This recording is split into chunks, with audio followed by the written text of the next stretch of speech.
वालेकुम, welcome to my channel AB goat zone. भाई आज जो अलवर में है मदीना गोट फार्म पे, जो कि मदीना भाई का है। अस्सलाम वालेकुम मदीना भाई, वालेकुम सलाम, वालेकुम सलाम। खैरियत से हैं? हाँ, अल्हम्दुलिल्लाह। मदीना भाई माशाल्लाह, ये कितने बकरों की लॉट है आपके पास इस टाइम? ये 200 बकरे हैं भाईजान। 200 बकरे हैं। जी। और इसमें स्टार्टिंग वेट क्या है बकरों का, ये बताइए पहले मुझे। स्टार्टिंग वेट पकड़ के चलो 80 किलो 80 केजी, कम 80 से कम। केजी, 85 केजी, 90 केजी, इन हाँ, इस वेट कैट के इस वेट की कैटेगरी के बकरे हैं आपके पास, है ना? और हैवी से हैवी मान के चलो 140 किलो। 140 किलो भी है हाँ, आप पे, 130 किलो भी हाँ। है ना? सारे माशाल्लाह भारी बकरे रहते जी, हैं जी। आपके पास। तो ये भाई 200 बकरों की लॉट है, सेल के लिए अवेलेबल है।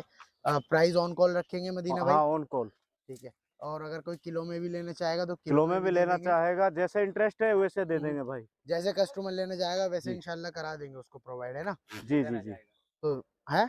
इतना आ जाएगा देखना आएगा बकरा ये अच्छा, अगर कोई 50 बकरे भी लेना चाहता है 50 वो भी लो, अवेलेबल 10 है। लो, 100 लो, 200 लो, जितना लेना उतने ले जाओ। चाहे दो लेने वाला भी आए उसके लिए भी खुला जी, है, ले जी, जी, आओ लेके जाओ, है ना? जी। ठीक है। अलवर में कहाँ पर आना पड़ेगा? अलवर बास डायना, अलवर बास बस डायना। डायना। ठीक है, नंबर मैं डिस्क्रिप्शन में लगा दूंगा, जिस किसी को कांटेक्ट करना हो कर सकता है मदीना भाई से। माशाल्लाह बकरे बहुत सारे अवेलेबल हैं, 200 बकरे हैं। जी। बाकी माल आता जाता रहता है, 12 महीने का काम है हाँ जी, अपना। हाँ जी। माशाल्लाह बनावटें चेक करो, एक से एक बनावट वाले बकरे हैं इनके पास। तो आप आए, इंशाल्लाह मज़ा आएगा। अल्लाह।